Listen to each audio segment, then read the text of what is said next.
The afternoon sun filtered through the dusty windows of Dr. Samuel Whitmore's modest clinic, casting gentle shadows across the worn wooden floors. At 67, his hands moved with practiced precision as he carefully examined young Timothy Fletcher's broken arm, his wire-rimmed spectacles perched on his weathered nose. The boy, no more than 10, tried to be brave as tears gathered in his eyes. "Easy now, Timothy," Dr. Whitmore said in his soft, gravelly voice. "This will hurt for just a moment, then you'll feel much better." His fingers, marked with old scars that spoke of decades tending to frontier injuries, gently probed the fracture. The break was clean, a simple matter of setting the bone and applying a proper splint.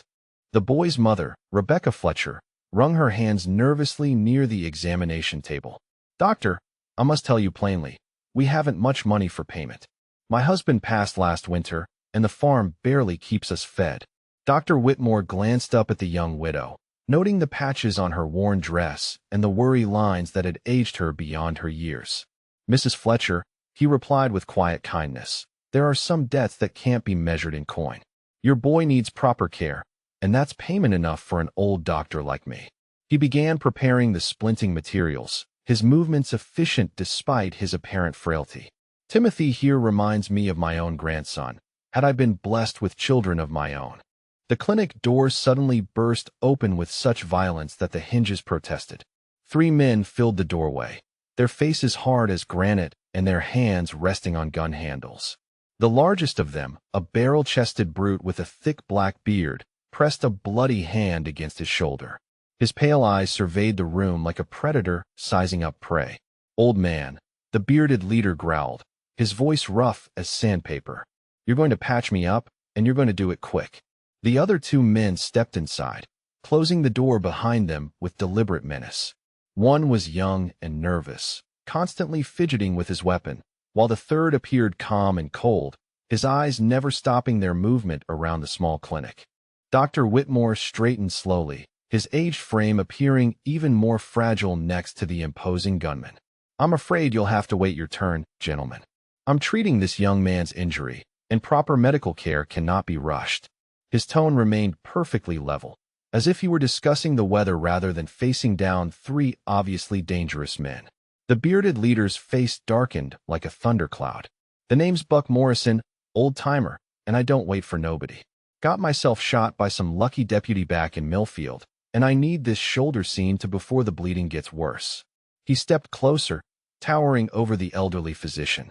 "Now you can either help me willing, or my boys here can convince you otherwise." Rebecca Fletcher instinctively moved closer to her son, gathering Timothy against her side. The boy's eyes were wide with terror as he took in the threatening strangers.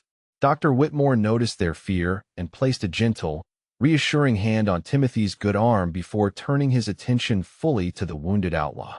"Very well, Mr. Morrison." Dr. Whitmore's voice carried no trace of fear or anger, merely professional resignation.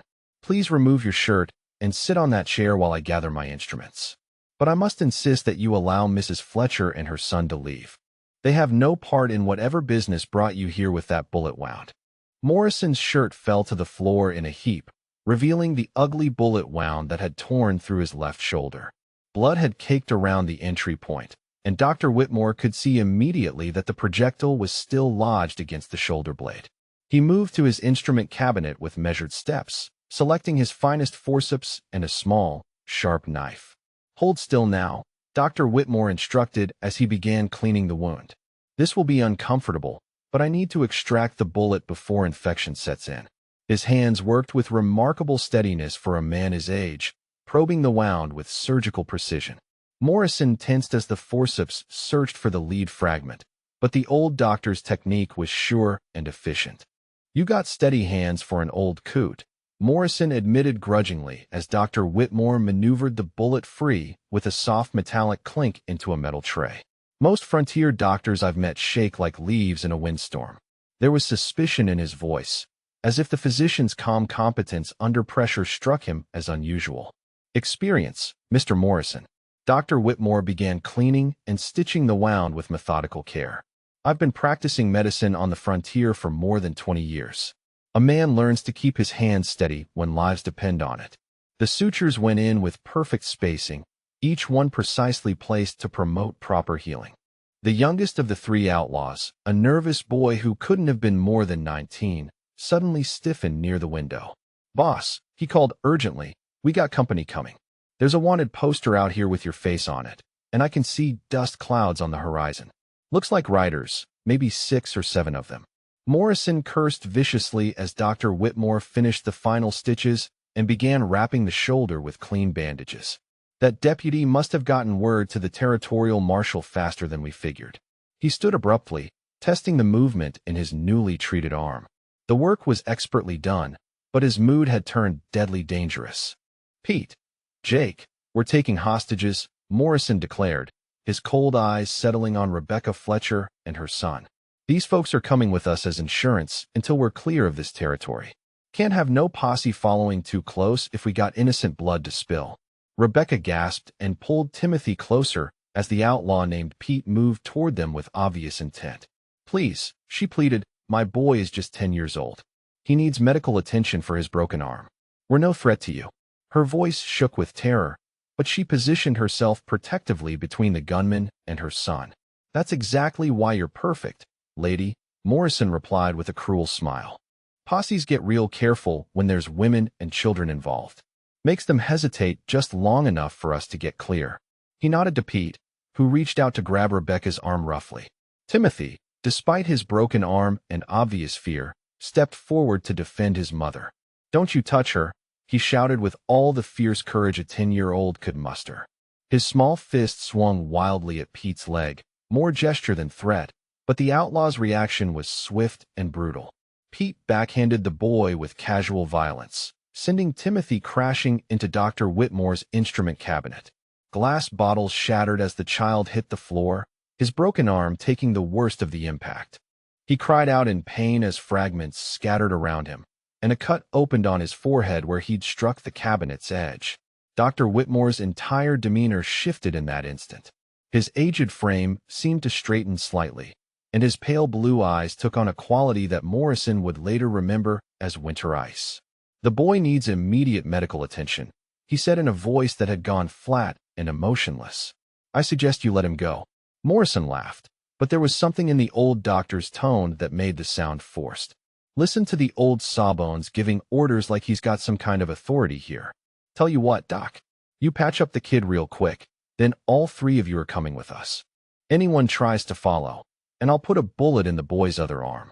The sound of approaching horses grew louder, and Jake moved to peer through the curtains. "They're maybe 10 minutes out, boss. We need to move soon if we're going to stay ahead of them." His voice carried the tension of a man who'd spent years running from the law.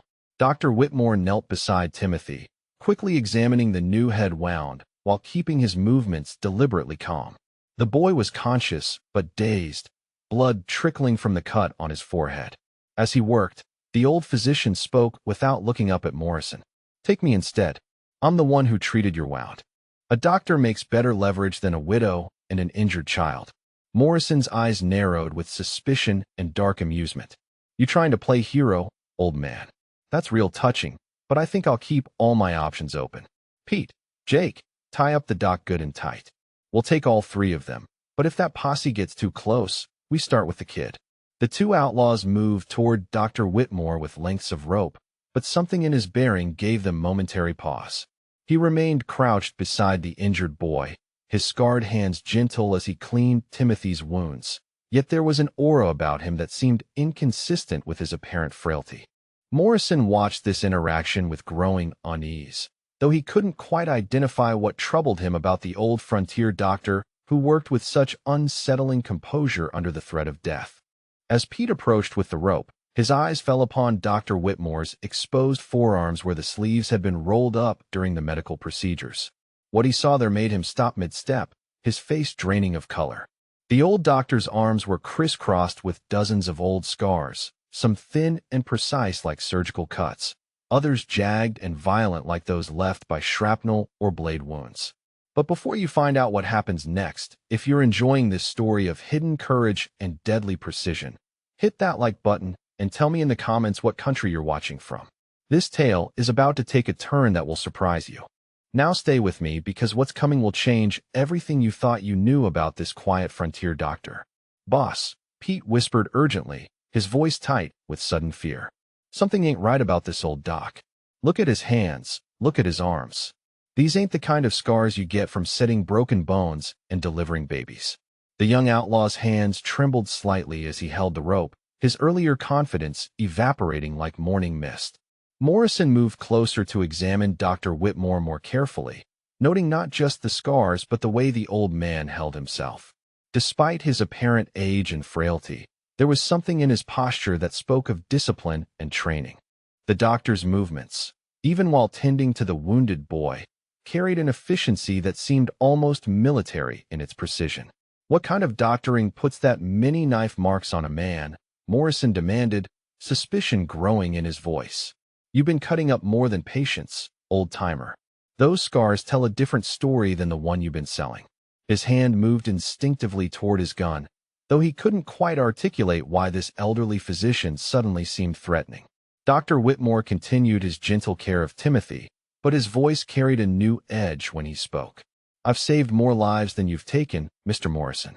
But that wasn't always my only skill. There was a time when my hands served a different purpose, when precision meant the difference between life and death on a much larger scale. He dabbed blood from Timothy's forehead with movements that were almost surgical in their exactness. Pete's face went completely white as understanding dawned. Boss, he stammered, backing away from the old doctor. I think this might be Samuel Whitmore. They called him the surgeon during the war. My brother Billy fought at Antietam, and he told me stories about a field surgeon who could take a man apart with a scalpel faster than any soldier with a bayonet. Morrison scoffed, but there was uncertainty in his laugh. You're talking nonsense, boy. This is just some old sawbones who's seen too many bar fights and farming accidents. Ain't no way some legendary war hero is sitting in a backwater clinic patching up broken arms and bullet wounds. Pete shook his head frantically, his voice rising with conviction and terror. No, boss, you don't understand. Billy said the surgeon could work on 5 men at once during artillery bombardments, never lost his nerve, never made a wrong cut. But when Confederate raiders tried to overrun the field hospital, he killed 12 men with nothing but medical instruments. They found bodies that looked like they'd been dissected alive.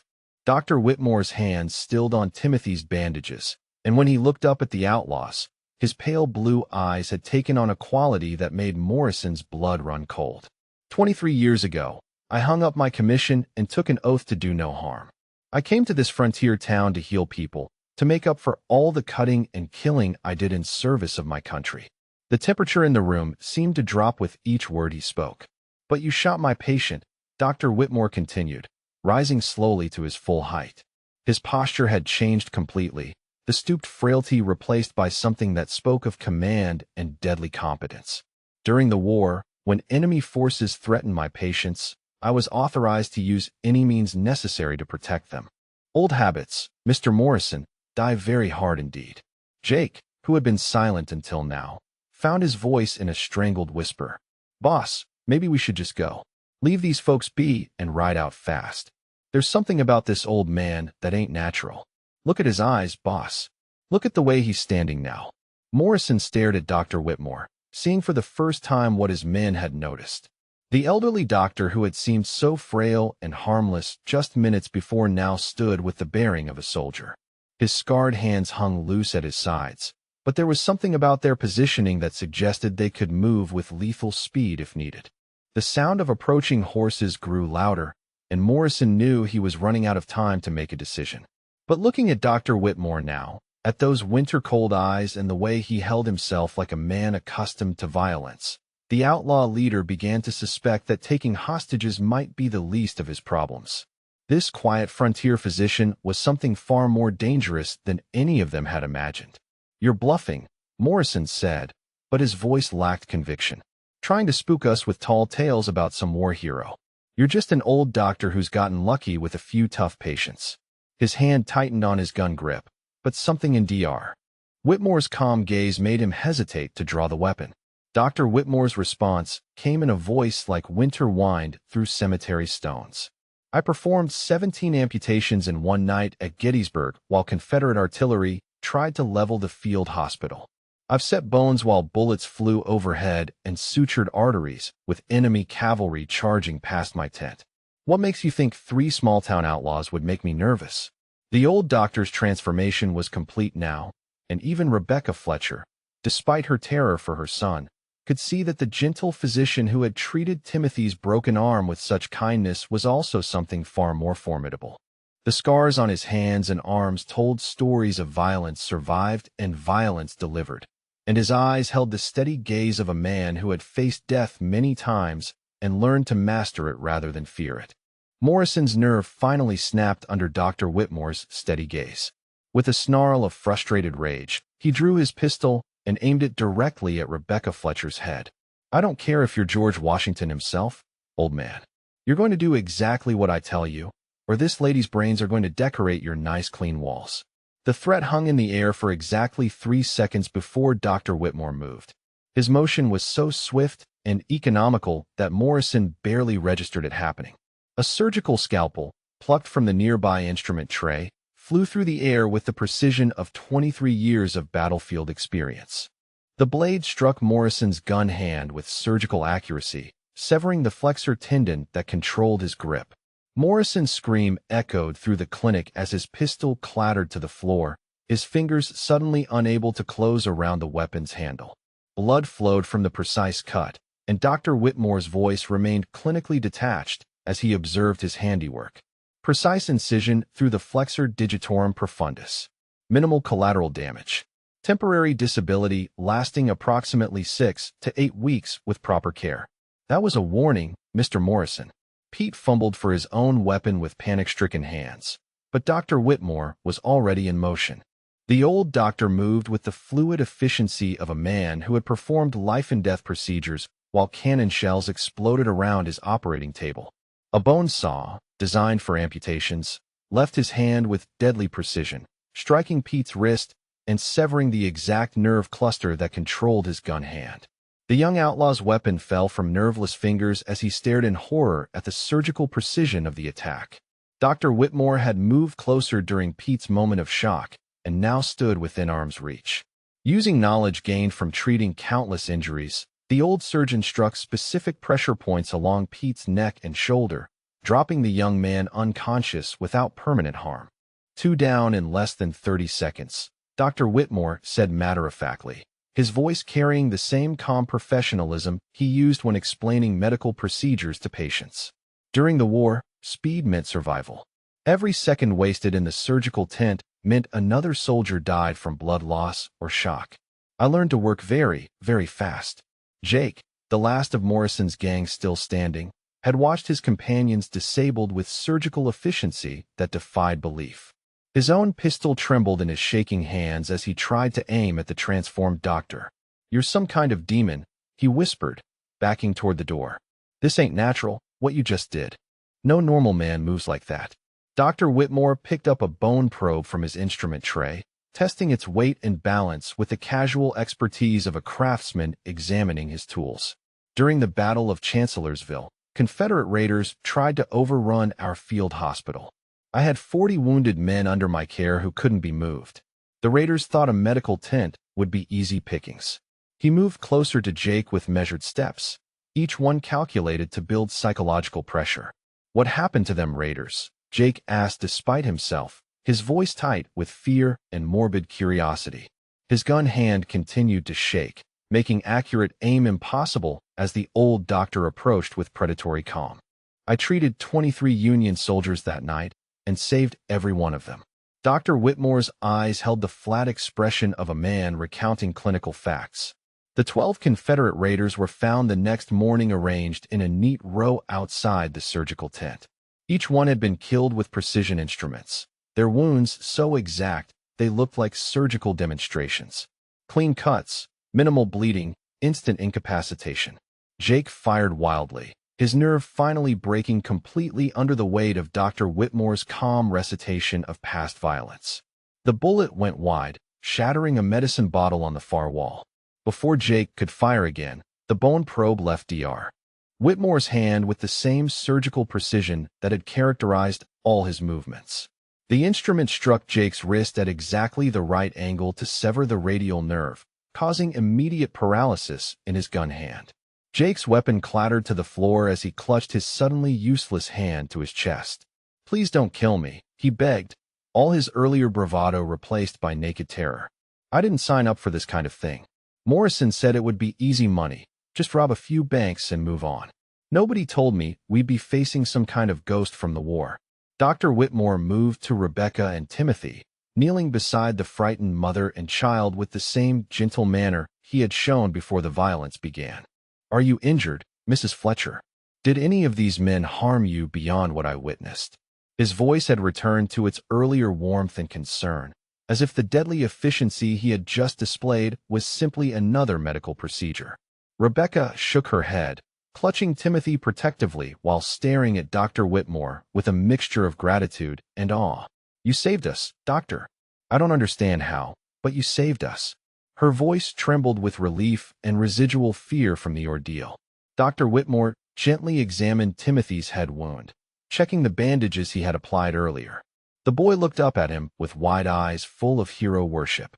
"Are you really the surgeon from the war stories?" he asked in a whisper. "Pete said you could cut up bad men faster than lightning." "I was a field surgeon, Timothy." Dr. Whitmore's hands worked with practiced gentleness as he cleaned a small cut on the boy's cheek.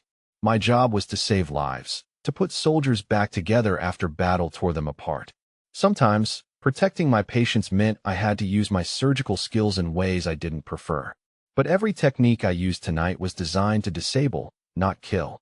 Morrison, still conscious but cradling his wounded hand, stared at Dr. Whitmore with dawning understanding. "You could have killed us all in the first 10 seconds, couldn't you?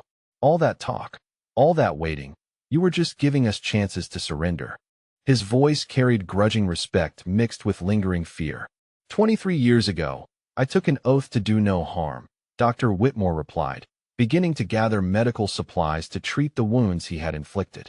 "But protecting innocent life sometimes requires very precise harm delivered to those who would threaten it. I disabled your weapon's hands because dead men can't learn from their mistakes. Live ones sometimes can." The sound of approaching horses had grown much louder, and through the clinic window, the dust cloud of the pursuing posse was clearly visible. Dr. Whitmore moved with calm efficiency, using surgical thread to bind the wounds he had created. His movements were those of a master craftsman completing a job to his exact specifications, each stitch placed with the same precision that had characterized his combat technique. "Your tendons will heal properly if you keep the wounds clean and follow basic medical care," he told Morrison while wrapping the outlaw's hand. "The nerve damage to your companions should resolve completely within 2 months. I suggest you use that recovery time to consider a different line of work, preferably one that doesn't involve threatening children and widows." The thundering of horses reached its crescendo as Sheriff Thomas Garrett and 6 deputies surrounded the clinic. Through the windows, Dr. Whitmore could see the lawmen taking tactical positions, their rifles trained on the building's exits. The sheriff himself approached the front door with practiced caution, his badge glinting in the afternoon sunlight. Sheriff Garrett called out in a voice that carried the authority of 20 years enforcing territorial law. "This is the law. We're coming in. Anyone who wants to walk out of there alive better have their hands where we can see them."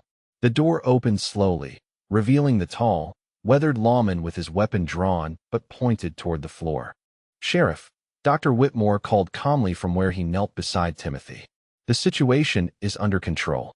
3 wounded men in need of medical attention and 2 civilians who require your protection. Please enter carefully, as there are medical instruments scattered on the floor." His voice carried the same professional composure he had maintained throughout the ordeal. Sheriff Garrett stepped through the doorway and immediately took in the scene with experienced eyes. Morrison sat slumped against the wall, cradling a precisely bandaged hand. Pete lay unconscious on the floor with his wrist expertly wrapped. Jake stood with his back against the far wall, his gun hand hanging useless at his side, while tears of pain and fear tracked down his cheeks. "What in the name of creation happened here, Doc?" Sheriff Garrett asked, holstering his weapon as he surveyed what looked more like the aftermath of a surgical procedure than a gunfight. "These are the Morrison gang members we've been tracking across 3 territories. Word was they robbed the bank in Millfield yesterday and shot Deputy Collins when he tried to stop them. Morrison struggled to his feet, swaying slightly from blood loss and shock. "Sheriff," he gasped, pointing his good hand accusingly at Dr. Whitmore. "That old butcher tortured us. We came here for medical help, peaceful-like, and he attacked us with knives and surgical tools. Cut us up like we were sides of beef. This is police brutality of the worst kind." Sheriff Garrett's weathered face creased into what might have been the beginning of a smile.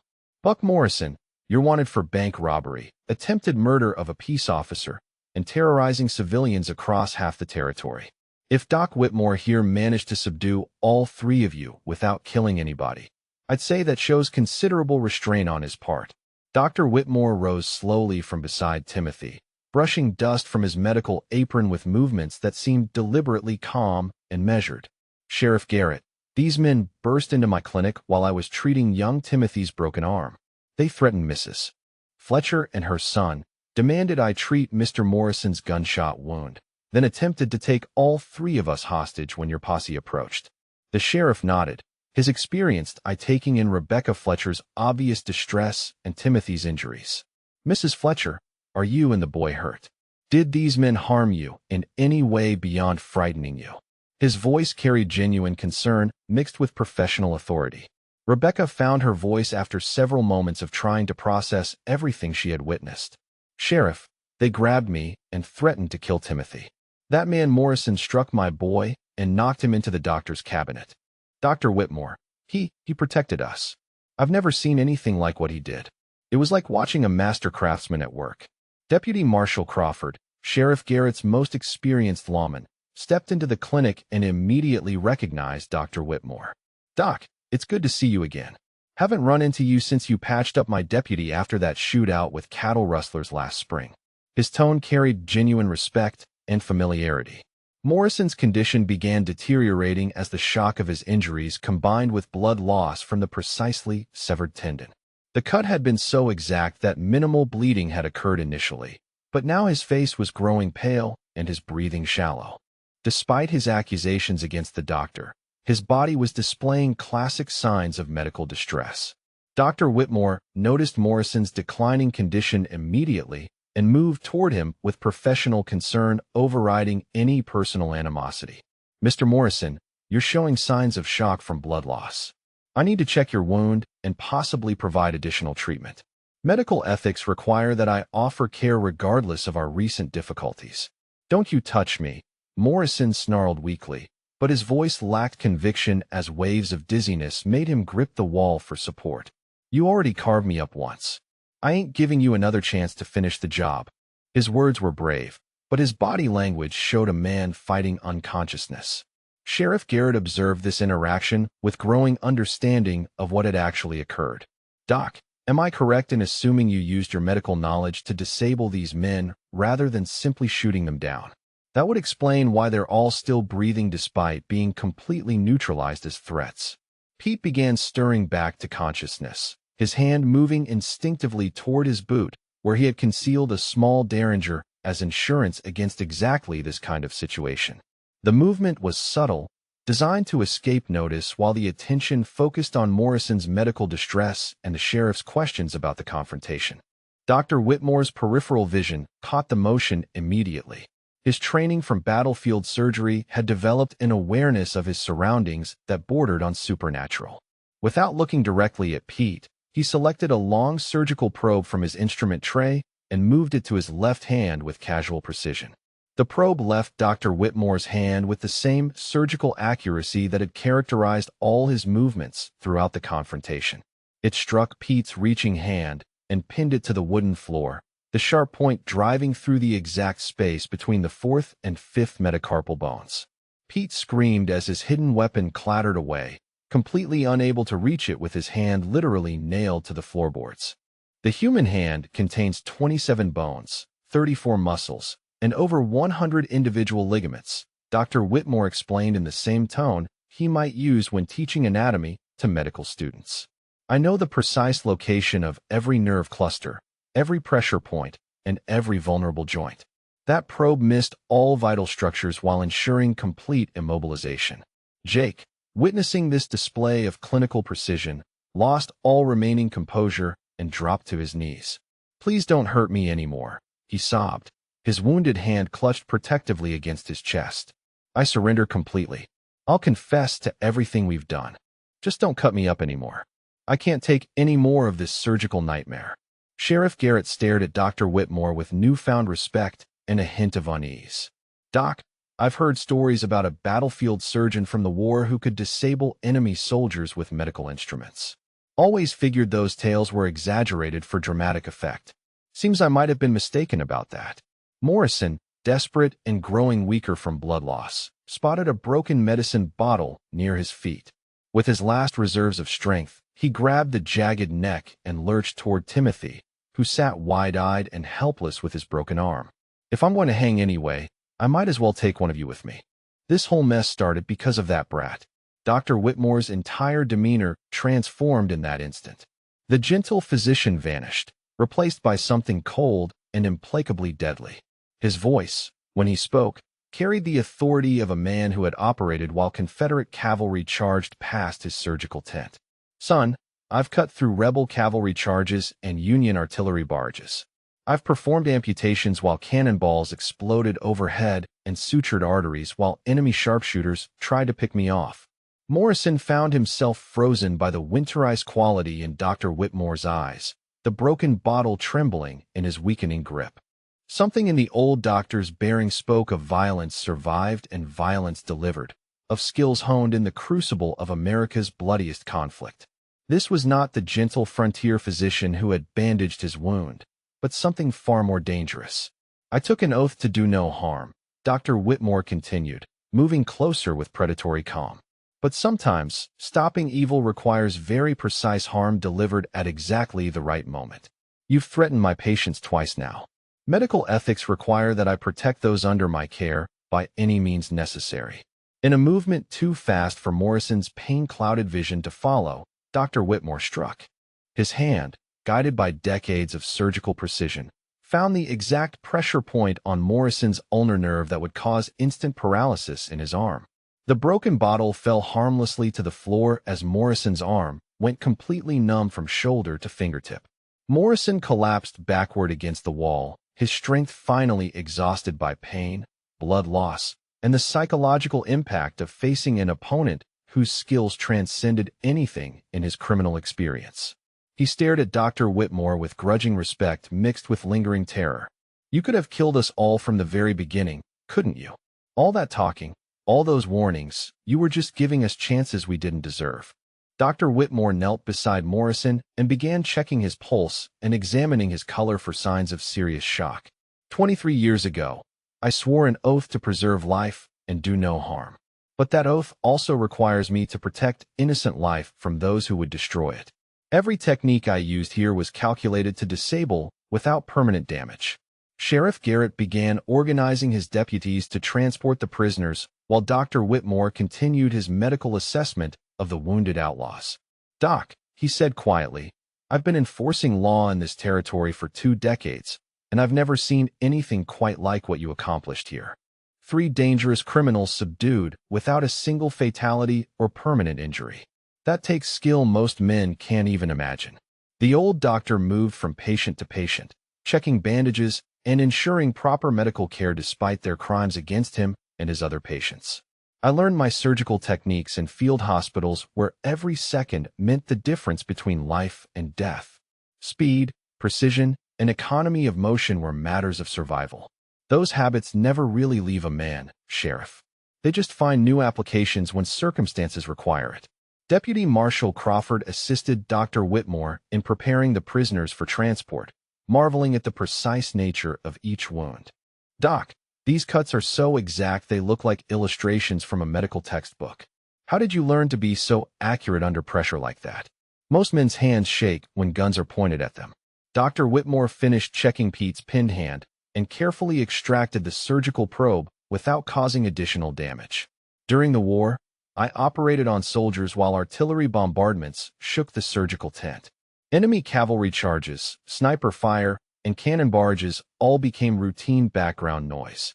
After experiencing that level of chaos and violence, 3 outlaws with pistols seemed almost manageable. Morrison, barely conscious but still coherent enough to understand the conversation, managed one final question. Why didn't you just kill us? Document. Would have been easier, and nobody would have questioned your right to do it. We had it coming after what we did to you and these folks. Dr. Whitmore looked down at Morrison with something that might have been pity.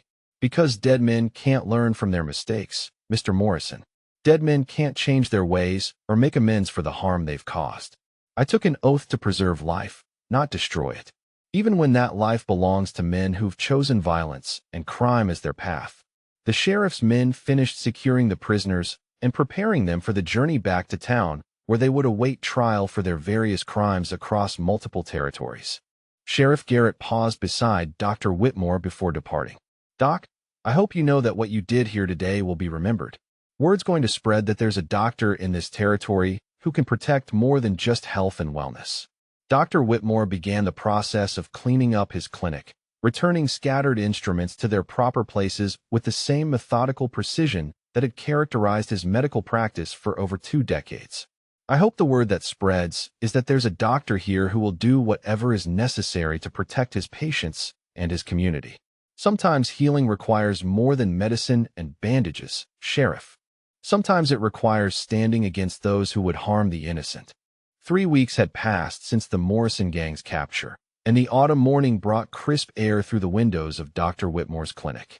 The broken glass had been replaced, the scattered instruments returned to their proper places, and the bloodstains scrubbed from the wooden floors.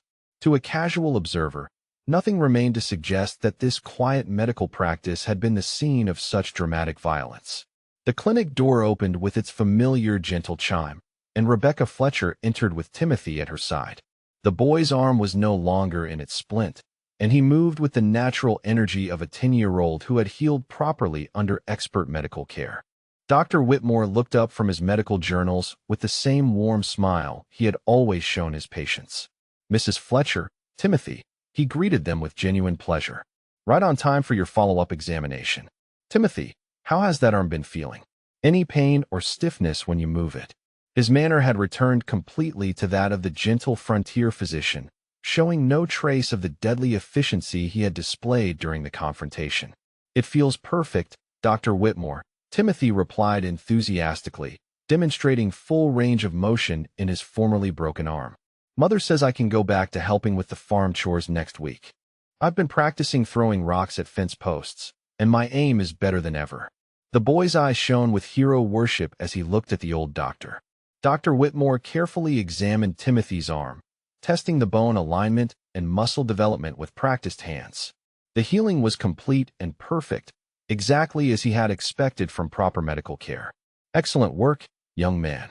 You followed the treatment instructions precisely, and your body did exactly what it was supposed to do.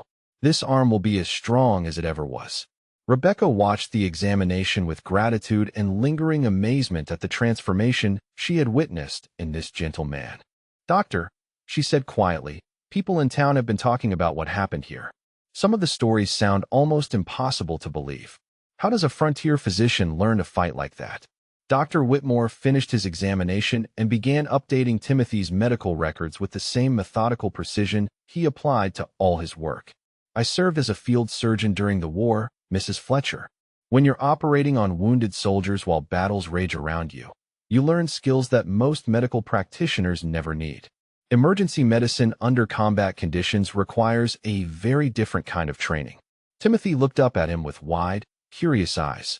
Were you really the surgeon that Pete talked about? Did you really fight Confederate raiders who tried to hurt your patients? His voice carried the fascination that young boys always showed for stories of courage and adventure. I was a battlefield surgeon whose primary duty was to save lives, Timothy. Dr. Whitmore's tone became more serious as he chose his words carefully. Sometimes, protecting my patients meant I had to use my medical knowledge in ways that went beyond healing. Every technique I learned was designed to preserve life, even when that meant stopping those who would take life. The clinic door opened again, and a young man in his early 20s stepped inside, carrying a leather satchel and wearing the clean, practical clothes of someone who had traveled far to reach this frontier town. He removed his hat respectfully and approached Dr. Whitmore with obvious nervousness and excitement. Dr. Whitmore, the young man said, his voice tight with anticipation, "My name is David Mitchell. I'm a medical student from the territorial capital, and I've come to request permission to study under your instruction. Word has reached the medical college about your unique qualifications and exceptional skills."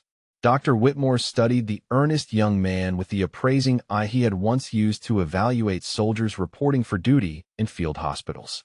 "Mr. Mitchell, what exactly have you heard that brings you all this way to a frontier clinic? Medical education at the territorial capital should provide all the training a physician requires." David Mitchell's face flushed with enthusiasm as he explained his mission. "Sir, the stories about your service during the war have become legendary among medical students. They say you could perform surgery under impossible conditions and that you developed techniques for treating trauma that saved thousands of lives. I want to learn combat medicine, sir. I want to be able to save lives no matter what chaos surrounds me." Dr. Whitmore gestured for the young student to sit down, recognizing something of his younger self in the earnest determination David displayed. "Combat medicine, Mr. Mitchell, is about precision under pressure and making life-or-death decisions with incomplete information. But before anything else, it's about understanding that your primary oath is to preserve life, not destroy it." The old doctor moved to his bookshelf and selected a worn medical text that had traveled with him through multiple battlefields. "During the war, I learned to operate while Confederate artillery tried to level my surgical tent. I've set bones while bullets flew overhead and sutured arteries with enemy cavalry charging past my position. But every technique I developed was focused on healing, not harming." Rebecca and Timothy listened with fascination as Dr. Whitmore began explaining the realities of battlefield medicine to his potential student. The memory of what they had witnessed in this very clinic gave his words a weight and credibility that transcended mere academic discussion. They had seen proof of exactly what kind of skills he possessed. Dr. Whitmore continued his instruction with the same patient thoroughness he had always applied to medical education. "The most important lesson I can teach you, Mr. Mitchell, is that medicine practiced under extreme conditions requires absolute calm and perfect focus. When chaos surrounds you, your hands must remain steady and your mind must stay clear." David hung on every word, occasionally taking notes in a small journal he carried. "Sir, how did you manage to stay calm when people were shooting at you? Most men would be paralyzed with fear in situations like that." His question carried genuine desire to understand rather than mere curiosity about exciting stories. "Training and repetition, Mr. Mitchell." Dr. Whitmore's response came with the authority of lived experience. "When you've practiced emergency procedures until they become automatic, your body continues to function even when your mind is dealing with extreme stress. Muscle memory takes over when conscious thought becomes difficult." The clinic door opened once more, and Sheriff Garrett stepped inside with the casual manner of someone making a social call rather than official business. He touched his hat respectfully to Rebecca and nodded to Dr. Whitmore with the easy familiarity of two men who had shared dangerous experiences together. "Afternoon, Doc," Sheriff Garrett said with genuine warmth in his voice. "Hope I'm not interrupting anything important. Just wanted to stop by and share some interesting news that's been reaching my office from neighboring territories." He glanced meaningfully at the young medical student and the Fletcher family.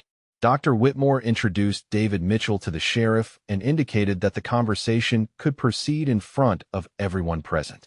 The events of 3 weeks ago had become common knowledge throughout the territory, and there was no point in maintaining unnecessary secrecy about their aftermath. Sheriff Garrett settled into a chair with obvious satisfaction at the news he carried. "Doc, word has been spreading among the outlaw gangs about what happened here with the Morrison bunch. Seems that several criminal organizations have decided this territory might not be the safest place to conduct their business activities." "What kind of word exactly?" Dr. Whitmore asked with genuine curiosity about how his actions were being interpreted by the criminal community. He had hoped that protecting his patients would send a message, but he wanted to understand what message was actually being received. "According to my sources," Sheriff Garrett explained with barely suppressed amusement, "there are now stories circulating that there's an old doctor in this territory who's got more than bandages and medicine in his medical bag. Some of the more superstitious outlaws are calling you the ghost surgeon, claiming you can kill a man with a scalpel faster than most gunfighters can draw their weapons. Timothy's eyes went wide with excitement at hearing these legendary stories about the gentle doctor who had treated his broken arm with such kindness. Dr. Whitmore, however, looked troubled by the characterization of his actions as something mystical or supernatural rather than simply the application of medical knowledge under extreme circumstances. I hope the reputation that's developing emphasizes protection rather than violence, Dr. Whitmore said thoughtfully. My goal was to demonstrate that innocent people in this community are not helpless victims waiting for criminals to prey upon them. But I don't want to be seen as some kind of avenging specter who hunts down wrongdoers. Sheriff Garrett nodded with understanding and respect for the doctor's concerns. The way I hear it, Doc, most of the stories focus on how you protected Mrs. Fletcher and Timothy here. Word is that there's a doctor who will do whatever it takes to defend his patients and his community. That's the kind of reputation that makes honest folks feel safer and dishonest folks think twice. David Mitchell had been listening to this conversation with growing understanding of the kind of man he hoped to study under. This wasn't just a physician with unusual combat skills, but someone who had wrestled with the moral complexities of using medical knowledge for purposes beyond healing. The young student recognized that he was in the presence of someone who had found a way to balance competing ethical obligations. Dr. Whitmore turned his attention back to David with the focused intensity he had once brought to training battlefield medics. Mr. Mitchell, if you're serious about learning combat medicine, your first lesson begins with understanding that violence should always be a physician's last resort, never his first option. Every situation must be assessed for non-violent solutions before considering the application of force. The young student nodded eagerly, his pen poised over his notebook to capture every word of wisdom from this legendary figure. Sir, how do you maintain your commitment to healing when circumstances force you to use your skills to harm others? Doesn't that create conflicts with your medical oath? Dr. Whitmore moved to the window and looked out at the peaceful frontier town where he had practiced medicine for more than 2 decades. The oath I took says first, do no harm. But protecting innocent life from those who would destroy it is not causing harm, Mr. Mitchell. It's preventing greater harm from occurring. The key is precision, both in technique and in moral judgment. Rebecca Fletcher gathered Timothy and prepared to leave, but paused to express her gratitude one final time. Dr. Whitmore, our family will never forget what you did for us. You didn't just heal Timothy's arm. You protected both our lives when no one else could help us. This community is blessed to have someone like you watching over it. Dr. Whitmore accepted her thanks with the same humble grace he had always shown, but his response carried deeper meaning born from his wartime experiences. Mrs. Fletcher, protecting patients is part of a doctor's fundamental duty. During the war, I learned that sometimes medicine requires courage as well as knowledge. Your safety and Timothy's recovery are simply parts of the same healing process. After the Fletcher family departed, Dr. Whitmore began demonstrating proper suturing techniques to David Mitchell, using the same methodical instruction methods he had developed for training battlefield medics decades earlier. His hands moved with the same precision that had characterized his actions during the confrontation with Morrison's gang, but now applied purely to healing rather than fighting. Remember, Mr. Mitchell, Dr. Whitmore instructed as he guided the young student through the proper needle placement for closing a wound. These hands can destroy or create, harm or heal, depending entirely on the intentions and training of the person who controls them. The choice of how to use medical knowledge is always yours to make. David practiced the suturing technique under Dr. Whitmore's watchful guidance, his movements becoming more confident with each stitch. Sir, how do you live with having used your medical skills to hurt people, even when it was necessary to protect others? Don't those memories trouble your conscience? Dr. Whitmore paused in his instruction, considering the weight of the question and the importance of giving an honest answer to someone who might face similar choices in the future. Every life I saved during the war justified whatever violence I had to use to protect my patients, Mr. Mitchell. But the memories of that violence remind me why healing should always be the goal and fighting should always be the exception. The afternoon sun slanted through the clinic windows, casting long shadows across the medical instruments that had served so many different purposes over the years. Dr. Whitmore continued his instruction with the patience and thoroughness that had made him an effective teacher of battlefield medicine during the war and an exceptional frontier physician in the years of peace that followed. The most important thing you can learn, David, is that being a doctor means accepting responsibility for protecting life in all its forms. Sometimes that protection requires gentleness and care, sometimes it requires knowledge and skill, and sometimes it requires courage and strength. A complete physician must be prepared for all possibilities. Sheriff Garrett prepared to leave, satisfied that the community remained in capable hands with Dr. Whitmore continuing his practice of both medicine and protection. "Doc," he said in parting, "I hope you know that having you in this territory makes my job considerably easier. Knowing there's someone who can handle trouble when it comes looking for innocent folks gives me great peace of mind." As evening approached and the clinic settled into its familiar, quiet routine, Dr. Whitmore reflected on the path that had brought him from the battlefields of the Civil War to this peaceful frontier practice where he could focus on healing rather than fighting. The events of 3 weeks ago had reminded him that his past skills remained available when needed, but they had also reinforced his commitment to using those skills only in defense of life rather than for conquest or revenge. David Mitchell continued practicing medical procedures under Dr. Whitmore's guidance, absorbing not just technical knowledge, but also the ethical framework that governed how such knowledge should be applied. The young student was beginning to understand that combat medicine wasn't about learning to fight, but about learning to heal under any circumstances, no matter how dangerous or chaotic. If you enjoyed this tale of hidden courage, surgical precision, and the delicate balance between healing and protecting, please like this video and subscribe to our channel for more stories of extraordinary people who rise to meet impossible challenges.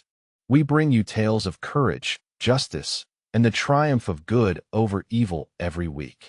Until next time, remember that heroes come in all forms, sometimes carrying stethoscopes and scalpels rather than guns and badges, always ready to stand between innocence and those who would harm it.